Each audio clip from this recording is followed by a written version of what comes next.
صلات و درود بر رسول الله صلی الله علیه وسلم. کتاب توحید شروع کردیم. یک بخشش خواندیم که دو نوع توحید بیان کردیم. یک توحید در معرفت و اثبات بوده و دوم در توحید طلبی و ارادی بوده. او را یک چیز توضیح دادیم ما شما الحمدلله. امروز میخوایم که در ارتباط توحید یک چند موضوعات مهم بیان کنیم تا که بعضی سوالا دارن. بعضی مسلمان هایی داریم متاسفانه خود مسلمان میگیرن اما کلمه توحید بر سرشان بد میخوره، نامشان مسلمان است. بعضشان میگه که در قرآن و سنت در حدیث وجود نداره. بسیار اینا جاهل مردم است و اینا جهلشان هم قبول نیست، به خاطر که بسیار برشان بیان شدگی سیگه. میخوایم که می کلمه توحید لفظ وحدانیت ایره از سنت رسول صلی الله علیه و بیان کنیم. در قرآن هم قل والله احد ایزه وجود داره، اما در حدیث صحیح بخاری صحیح مسلم کلمه توحید وحید استعمال شده است. کتاب توحید بود، عقیده توحید یعنی واحد دانستن الله متعال، یگانه دانستن الله متعال در ذاتش، صفاتش، افعال و عبادتش. این بسیار مهم بود. اولین فرض است، اولین مسئولیت مسلمان است. کسی عقیده را نداشته باشه ایمانش قبول نیست. تمام من دار و مدار یک مؤمن به عقیده توحید استوار است. توحید خودش مصدر است، از وحد یوحد از گرفته شده. توحیدا وحده فوحده معنیش یعنی جعل واحدا، یعنی فلانی یک چیز واحد کرد. میگه بینم کتابا رو توحید کنیم، میزاره یعنی یکی بسازیم. ایرا یعنی علمای اهل لغت میگن که وحده یعنی جعل واحدا، مثل قاموس المحیط در صفحه 414 کتاب لغت، معجم الوسیط جلد 2 صفحه 1016، معجم مقایس اللغت جلد 6 صفحه 90. تقول میگه تو میگویی بر یک کسی وحدت المتکلم اذا جعلت واحدا، یکی کردم متکلم را. یعنی کسی گپ میزد یک نفر تعیین، وقتی که یک نفر تعیین بکنی می وحدت. و وحد المسلمون الله، وحد المسلمون واحد کردن مسلمان الله را. چه معنی؟ یعنی اذا جعلوا المعبود واحد، وقتی که معبود یکی بگردانن، یک معبود عقیده و باور کنن و یک معبود یک ذات عبادت کنن، این گفته می شود که وحد المسلمون الله، الله که الله متعال است، یعنی را واحد گردانیدن. کلمه توحید، لفظ توحید یا واژه توحید آمد استعمال شدگی است در احادیث پیامبر صلی الله علیه وسلم. مثلا در حدیث صحیح آمدگی است که دعوت به توحید الله، مثل که در صحیح بخاری حدیث است پیامبر صلی الله علیه وسلم زمانی که معاذ بن جبل رضی الله عنه را به یمن فرستاد، برش میگه ای الفاظ حدیث صحیح بخاری است. قال گفت انک تقدم على قوم من اهل الكتاب فليكن اول ما تدعوهم الى ان يوحد الله تعالی. سعی کنین این حدیث صحیح بخاری است. این حدیث امام بخاری در چندین جای آوردگی است.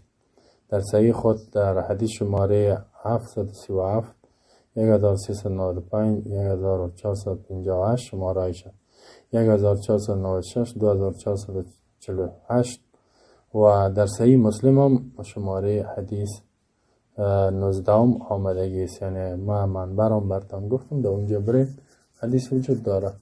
پیامبر صلی الله علیه و سلم معاذ چی میگه؟ انک، وقتی که والی تعیینش کرد به یمن، بسیار کسا روان کرده بود، بدون شک تو ای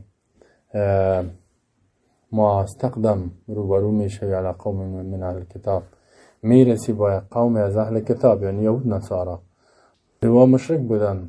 فلیکن اول ما تدعون. سایکو پیامبر چی میگه؟ معاذ باید شود اولین چیزی که تو اینا را دعوت میتی الى ان یوحد الله تعالی، به این گفت که اینا الله را واحد بدانن، الله را یگانه بدانن، معبود یعنی فقط یک ذات عبادت کنن، از یک ذات و از یک قانون که قانون الله اطاعت بکنن.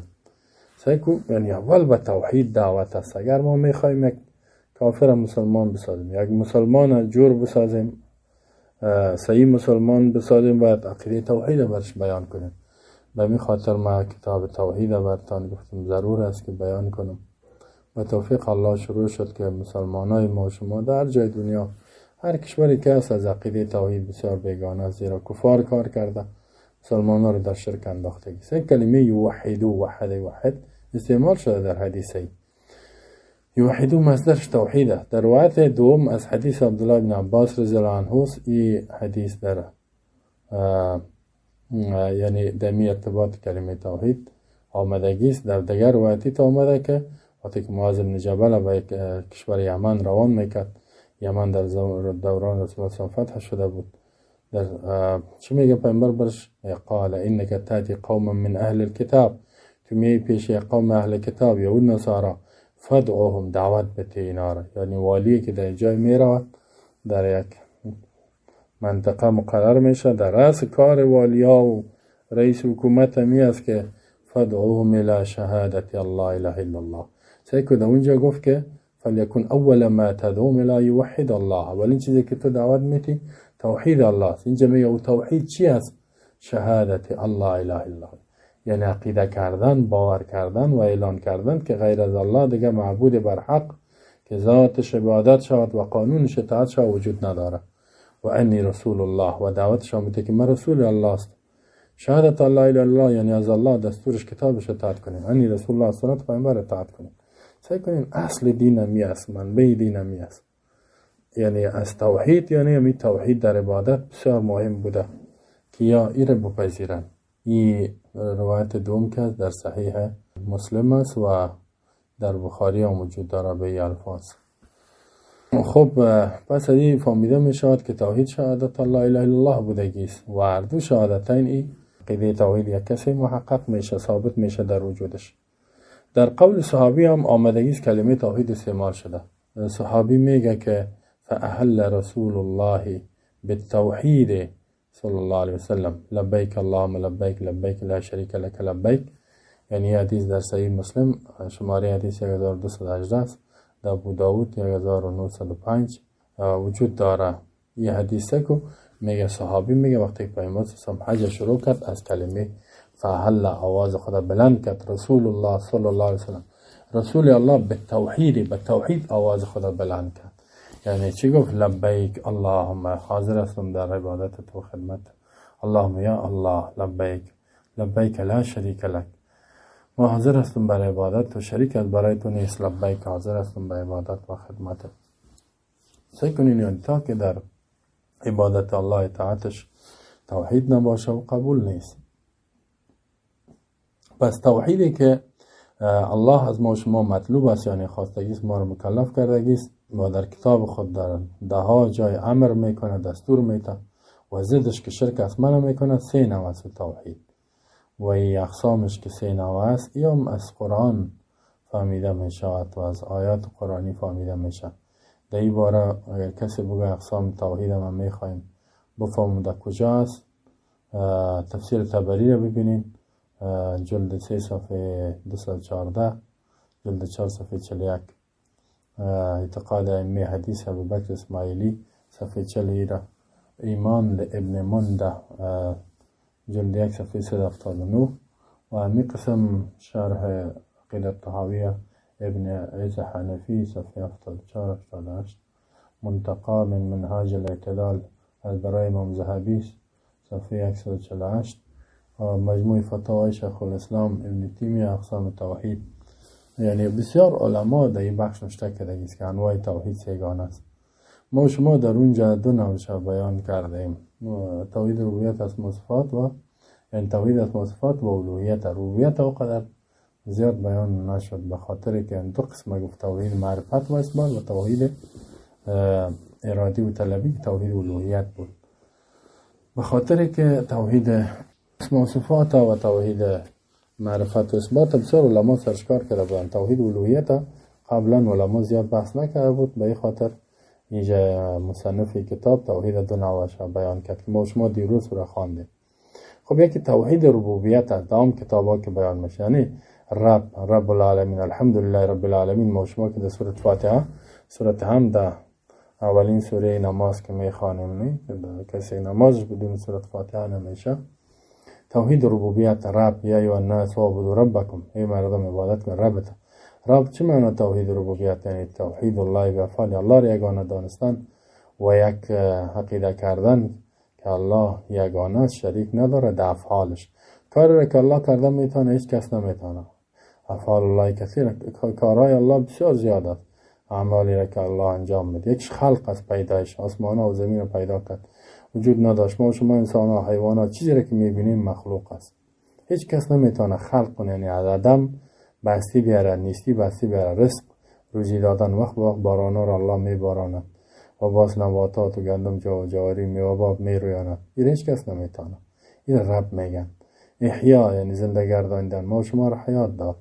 بسیار مخلوقاتی را که میبینیم زنده جان، الله حیات میتونه. هیچ کس نمیتونه. ماتم، مرگ از جانب الله است. الله کسی را نخواهد از بین بره، کسی را کشته نمیتونه. تدبیر الملک یعنی پادشاهی را از مانا و زمین شب روز میارد. مریضی چی نفرسانیدن، بعضی را ببینیم بسیار منفعت فایده برش میرسه، یه جانب الله است. این توحید ربوبیت میاد. دیگه کسی مثلا نفرسان ندانی، مدبر منتظم کائنات ندانی، دار ضرر رساندن یا جانب الله، این توحید ربوبیت میاد. یعنی بعضی را ببین مریض میسازه، فقیر میسازه، غمگینش میسازه، مصیبت ها رو سرش میاره. شفا، مریض از بسیار یک دفعه شفا یاب میشه، این الله شفا میده. دیگه هیچ کس شفا داده نمیتونه. این هم در توحید ربوبیت است. در این باره آیات های زیاد است. والاجاره یعنی پناهی دادن، فهو یجیر ولا یجار علیه آیت است. الله پناهی میده، کسی برخلافش کسی را پناهی داده نمیتونه. اگر الله کسی را پناه ندهد از یک مصیبت، از یک حالت، کسی را پناه داده نمیتونه. اجابت دعوت المضطر، یک درمانده مصیبت رسیده را دعایش قبول کردن، این توحید ربوبیت. اجابت دعوت داعی، کسی که دعا میکنه دعایش قبول کردن.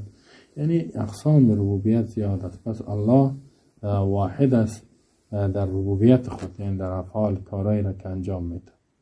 دوم توحید الوهیت است که اله یعنی از الهو گرفته شده با معنی عبادت میاد. یک بنده که الله را با محبت عبادت بکنه، نهایت محبت و تعظیم داشته باشه، او را اله خود بدانه، این را میگه تعالی اذا عبد معظما محبا. میگه تعالی وقتی که یک انسان عبادت بکنه، عربان میگن تعالی، یعنی او را خوب عظیم بشماره، محبت با محبت عبادت کنه. پس در بین عبادت و الوهیت فرق است. الوهیت عبادتی است که در محبت تعظیم باشه، فی الحال راضی باشی، از او امید داشته باشی، با نعمتش شوق داشته باشی، از عذابش بترسی. این را گفته میشه. پس این را توحید چی گفته میشه؟ توحید الوهیت، یعنی فقط یک ذات عبادت کردن، رکوع، سجده و انواع عباداتی که وجود داره. باز مثلا انواع عباداتی که هست، اگر مثلا کسی قانونش اطاعت کردن، بسیار زیاد است. الله دیم واحدت، یعنی هیچ کس معبود ندانی غیر از الله. یکی توحید اسماء و صفات است که عقیده بکنی که الله در هر اسم صفتش واحد است، کس شریک به امرش نیست. اگر بعضی بنده در بعضی صفات الله را به مخلوق میتن، این مشرک است. صفات مخلوق به الله نسبت میتن که صفات مخلوق کلی ضعف است. علمشان اگر از قدرت انسان ها ضعیف است. کسی بگه الله مثل اینی انسان قدرت داره، این بیدین میشه، زیرا الله در قدرت خود کامل است. این الله علی کل شیء قدیر. لیکن الله متعال که است در اسماء و صفاتش به درجه کمال است، هیچ کس به اون نمیرسه. به می خاطر الله در قرآن میگه لیس کمثله شیء و هو السمیع البصیر، هیچ چیز هم مانند و هم مثلش نیست. الله سمیع است، یعنی میشنوه و بصیر است. کدام صفاتایی که الله بر خود ثابت کرده، مثلا قدیر، قدرتش کامله، ما شما قدرت داریم اما قدرت ما ضعیفه. علیم، الله بسیار عالم است، ولی ما شما ناقص است. مثلا طفل که بودیم نمیفهمیدیم، ولی هم کم علم حاصل کردیم. بازی سفید شدیم نمیفهمیم، علم ما کم میشه.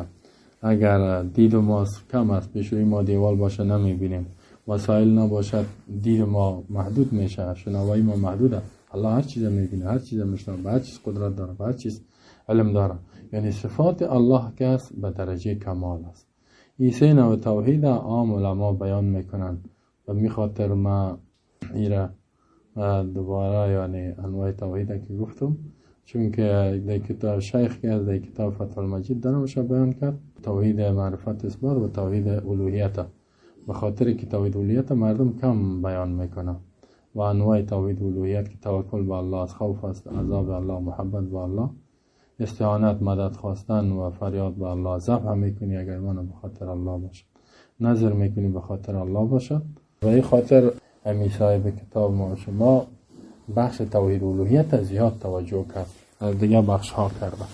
خب بعضی ها از عقیده توحید فقط یک چیز فهم میکنن، میگن اینمی کل توحیدی که الله بیان کرده است اینمی را شامل میشه. یک اشتباهی بسیار کلان است. فکر کنید در کتابتان الحمدلله بسیار مسئله مهم آوردگی است. میفرماید ولیس المراد بالتوحید مجرد توحید الربوبیه. هدف از توحیدی که الله بیان کرده، عقیده توحید در قرآن سنت، مجرد توحید ربوبیت نیست، یعنی تنها توحید ربوبیت نیست. توحید ربوبیت چی که هو اعتقاد ان الله تعالی وحده خلق العالم کما یظن ذلک ما یظن من اهل کلمت السوء، که عقیده کردنی که تنها الله کائنات خلق کردگی است، مثل که بعضی اهل کلام یعنی متکلمین متصوفین صوفیای عقیده دارند. میگه کل امی توحید که است فقط الله خالق بدانی خلاص، دیگه این کلام موحد شدی. بازی کتاب سر از رد میکنه، صاحب کتاب قرآن هم میاره رد کردگی است. میگه یظن هؤلاء انهم اذا اثبتوا ذلك بالدلیل فقد اثبتوا غایة التوحید. میگه گمان میکنن این مردم که یقینا وقتی که یا ثابت بسازن اینمی توحید ربوبیت با دلیل، بدون شک این تماما غایت یعنی هدف توحید، نهایت توحید بیان کردگی استند و ثابت کردگی استند و عقیده کردگی استند. این گپ غلط است. و انهم اذا شهدوا هذا و فنوا فيه فقد فنوا في غایت توحید. میگه یا فکر میکنن که وقتی که گواهی بتن به می توحید ربوبیت عقیده کنن و دمی توحید ربوبیت بمرن، یعنی اگر که توحید الوهیت عقیده نداشته باشن، یا فکر میکنن که در عقیده توحید وفات کردن و هدف نهایی توحید به دست آوردن، این فکر میکنن. باز میگوین که فإن الرجل لو أقر بما يستقر تعالى من الصفات ونزهه عن كل ما ينزه عنه وأقر بأنه وحده خالق كل شيء. میگه یک نفر یا یک خانم فکر میکنه که اگه اقرار بکنه با آن چیزی که رب مستحق از صفات الله را بر ثابت کنه، از چیزایی که الله پاک است او نواقص از الله دور کند و اقرار کند که الله به تنهاییش کل کائنات پیدا کردگی است، تنها یعنی خلق و رزق یا را عقیده کند، لم یکن موحدا. این موحد نیست، یعنی این مؤمن گفته نمیشه، این مسلمان گفته نمیشه حتی یشهد الله اله الا الله، تا اینکه عقیده بکنه و اعلان بکنه، گواهی بده که غیر از الله معبودی وجود نداره، یعنی فقط ذات الله را عبادت کردن و فقط از قانون الله را اطاعت کردن. تا که این اگر بگه هر قانون قبول داریم و هر چیز میشه عبادت بکنیم، از هر کس میشه ما مدد بخوایم، این باز عقیده توحید نداره، این در شرک داخله. فیقر اقرار بکنه که به ان الله وحده هو الاله المستحق للعباده، الله به تنهاییش معبودی است که مستحق عبادت است، مستحق اطاعت از قانون شد، دیگه هیچ کس نیست. و التزم به عبادت الله وحده لا شریک له، و التزام بکنه به عبادت الله که واحد لا شریک است. التزام چه معنی؟ یعنی عمل بکنه با عقیده که دارد، الله را عبادت بکنه، اینطور نیست تنها به زبان گفته بره. بعد از میگه والاله والمعلوه المعبود الذي يستحق العباده، اله مو است که معبودی است که مستحق عبادت است، ولیس هو الاله بمعنى القادر الاختراع. میگه اله به معنی یزی نیست که تو بگوی اله به معنی کسی ذات قدرت داره به اختراع، یعنی به پیدایش آسمان و زمین انسان پیدا کنه، این نیست. اگر کسی اله را همین معنا کند بگوی این معنایش است، کل معنایش همین دیگه معنا نداره، یا آدم مسلمان نیست، یا آدم مؤمن شده نمیتونه. فإذا فسر المفسر الإله بمعنى القادر الاختراع واعتقد أن هذا المعنى هو أخص وصف الإله وجعل إثبات هذا هو الغاية في التوحيد كما يفعل ذلك كما يفعل من متكلم الصفاتية. شکل میگه اگر کسی یک مفسر بخیزه یا یک عالم بخیزه یک پیر بخیزه تفسیر کند اله را، ما شما اللهم که میگیم قل اللهم، یعنی اله را تفسیر بکند که به معنی القادر و الهکم اله واحد، نه در قرآن آمده، یعنی اله به معنی قدرت، ذات کسی قدرت داره، ذات قدرت داره به اختراع یعنی به پیدایش، و عقیده بکند که این معنا یعنی خاصترین معنای اله است، وصف اله نمیست که قادر است خلاص. یعنی و اثبات این میره که الله با قدرت به پیدایش دارد، بگو اینمی غایت فی التوحید، یعنی هدف نهایی توحید است و تنها اینمی توحید است.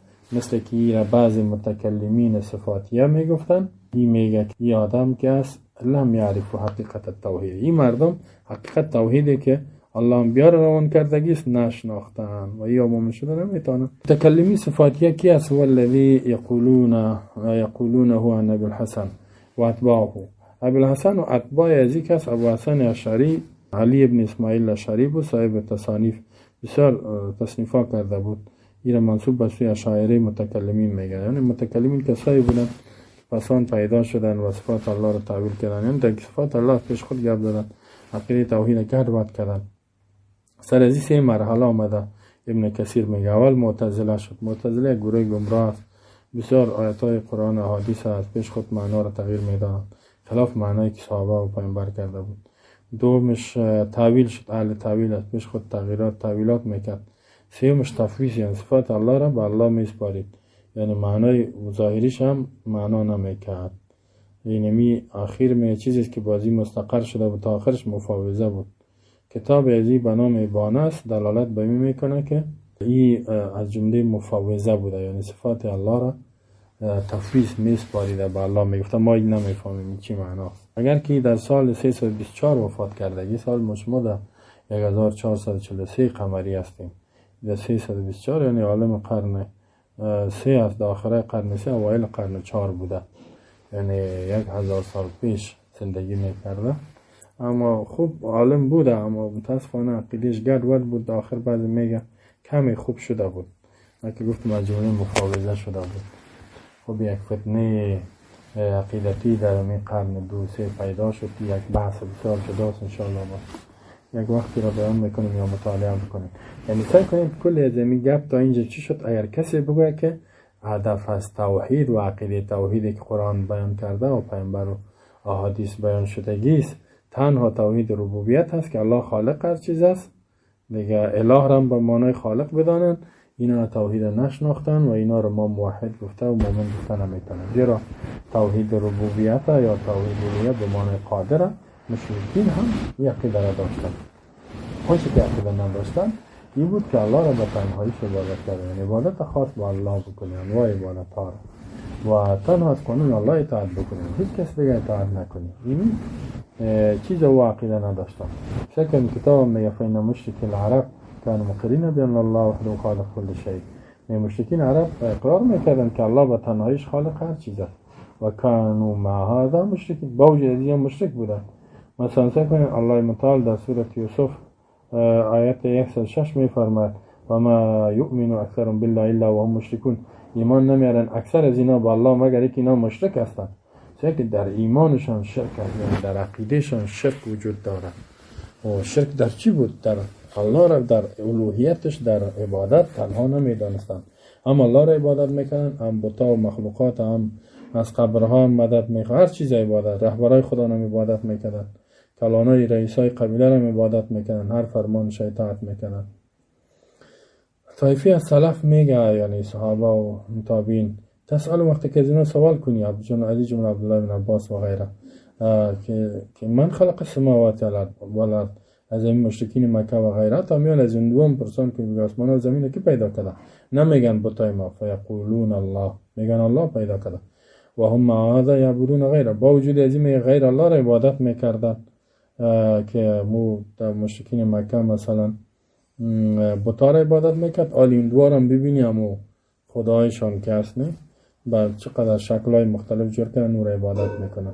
این ابن کثیر در تفسیر خود آورد در جلد 2 صفحه 512 که اقرار میکردن که الله خالق است، قادر است که اختراع کنه و اینا، اما مشرک بودن. ابن عباس میگه ایره گفته مجاهد، عطا، اکرمه و شعبی، قتاده وقتی که از اینا پرسان کن میکردی که من خلق السماوات، میگفتن الله، اما غیر الله را عبادت میکردن.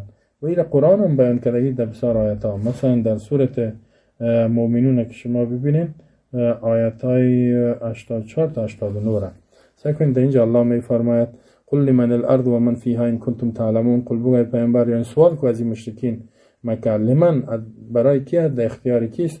الارض و زمین و من فیها، و کسایی که در روی زمین است. اختیارات همین کره زمین و کسایی که در روی ازی پیش کی است؟ ان کنتم تعلمون، اگر شما علم دارین. سیقولون لله، زود از اینا میگن که از برای الله است، که اقرار میکردن زمین آنچه کرد اختیار الله. قل فلا تذکرون، بگو چرا خیلی شما پند نمیگیرین؟ چرا یعنی تنها الله را عبادت نمیکنین؟ چرا شرک میکنین؟ قل ما رب السماوات السبع و رب العرش العظیم.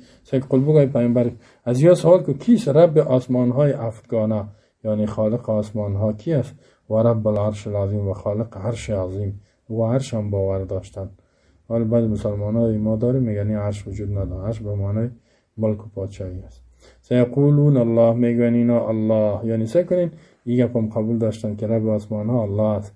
قل فلا تتقون، پس چرا خود از شرک نگاه نمیکنین؟ یعنی سعی با وجودی از الله عقیده را داشتن که آسمان و زمین الله پیدا کرده، ما را پیدا کرده است.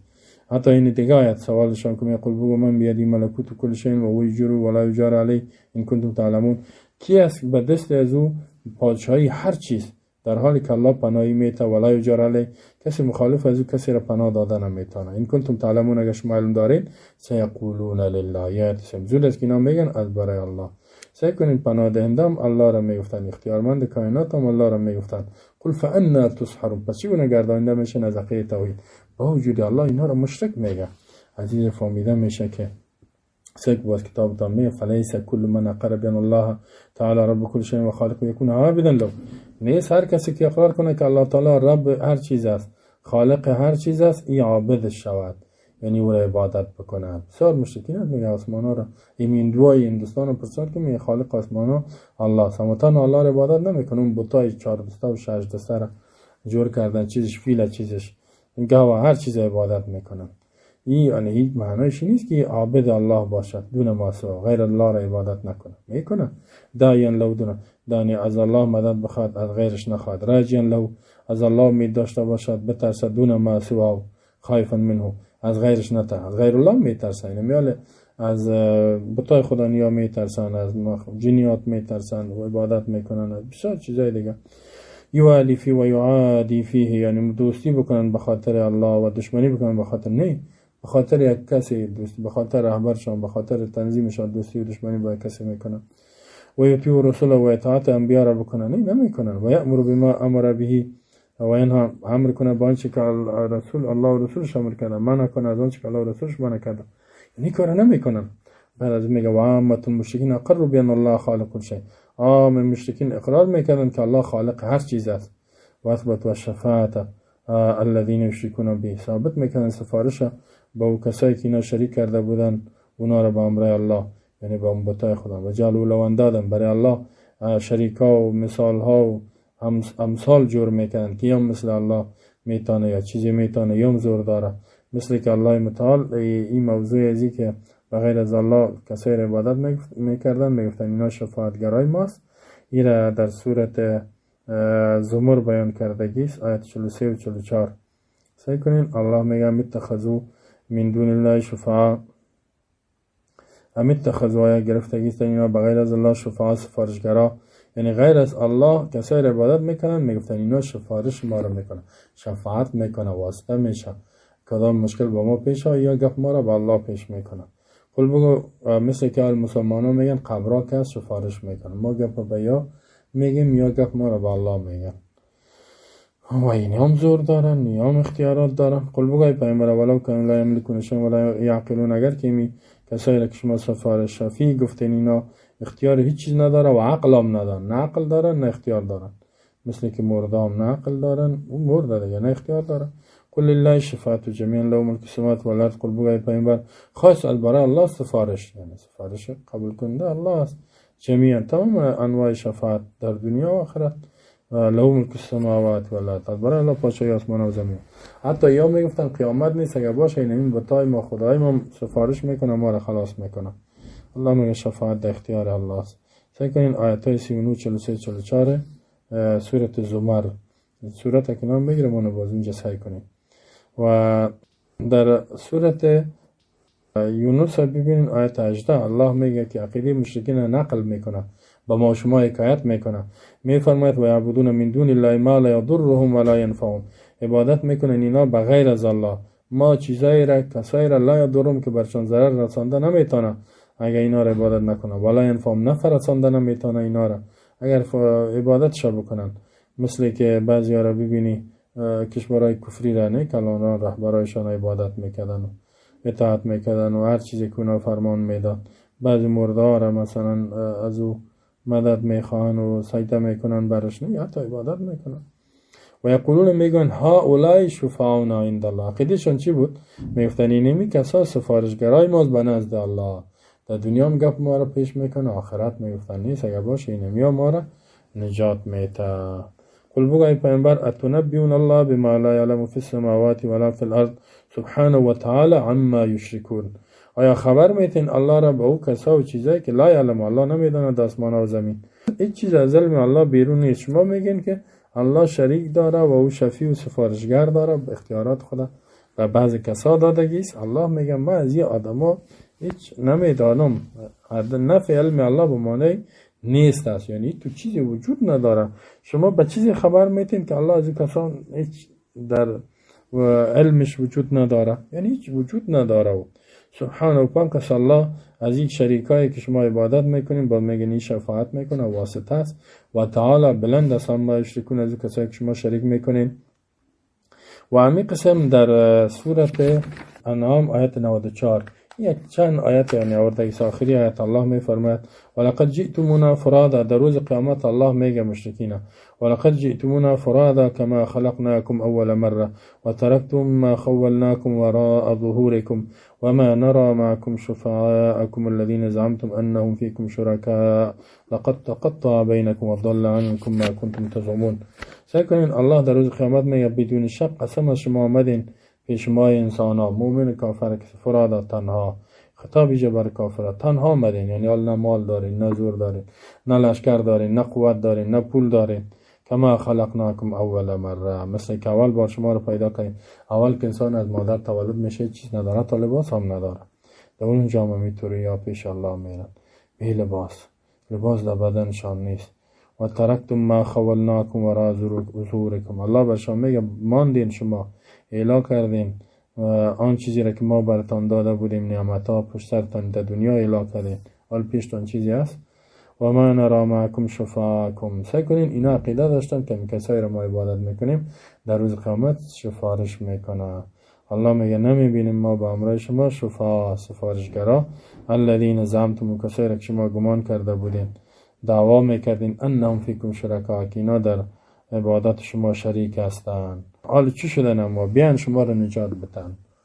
کسایی که مثل چیز قبر عبادت کردن میگه بیا مرده تو را نجات بده، چیز رهبر عبادت کردن میگه بیا کس تو را نجات بده. لقد تقطع بینکم، یقینا قطع شد در بینتان ارتباط عابد و معبود بودن و پیری و مریدی ناحق. و ضل عنکم، و گم شد از شما ما کنتم تزعمون، آن عقیده را که داشتین و فکر میکنین که عبادت اینا ما را نجات میده. این همه قسم آخری آیت در این بخش می فرماید که در سورت بقره آیت 165 الله می فرماید و من الناس من یتخذ من دون الله اندادا قال تعالی، بعضی از انسان هست که من یتخذ عقیده دارن، جور میکنن بغیر از الله اندادا شریکا که عبادت میکنن، یحبون، محبت میکنن به امرای اونا که حب الله، مثل محبت الله. یعنی بعضی را ببینینی مرده را قدوس داره از الله کنه بالا، بسیار ساعت مجافید از اون مدد میخواد. الله یادش رفت بعضی رهبر خدایی تو دوست داره که هرچی میگه میگه ما میکنیم. این شرک است. محبت با مخلوق مثل محبت الله، مثل درجه اولیت دادن و راجت را مشکل کشا گفتن، این شرک است و این کفر است. ولی هذا به می خاطر مکانت با و هاولای تابیداره اینمی مردم ها که بود من یسجد للشمس، بعضی به سجده میکرد آفتاب و القمر معتاب و الکواکب و ستاره ها و حتی از دعا میخواستن. و یصوم و ینسک لها و یتقرب الیها، و روزه میگرفتن، قربانی میکنن، نزدیک میشدن توسط قربانی کردن به می آفتاب مهتاب این چیزها. و بعد از اون میگن هذا لیس بشرکن انما شرک اذا اعتقدتن، بعد میگفتن این شرک نیست، این عبادت میکنه، سجده میکنه. مثلا بعضی پیر سجده میکنه قبر میگی خود شرک نیست، بی خواسته است. میگفتن انما الشرک اذا اعتقدت انها المدبر لی، میگه وقتی که عقیده بکنی که مدبر است از برای ما، اینی شرک است. مدبر یعنی تنظیم کننده کارهای ما، تمام مشکلات ما همیال میکنه کل اینی میگه شرک. فاذا جعلت یعنی مستقیم اگه از او بخوایی تو میگفتن فاذا جعلت سببا واسطا وقتی که سبب بدانی که من توسط ازی به الله نزدیک میشم واسطه بگردانی لم اکن مشرکا مشرک نیستم. در حالی که الله میگه مشرکین کسی است که کسی را عبادت میکنه و عقیده داره واسطه به الله میگردانه یا وسیله اینمی مشرک است.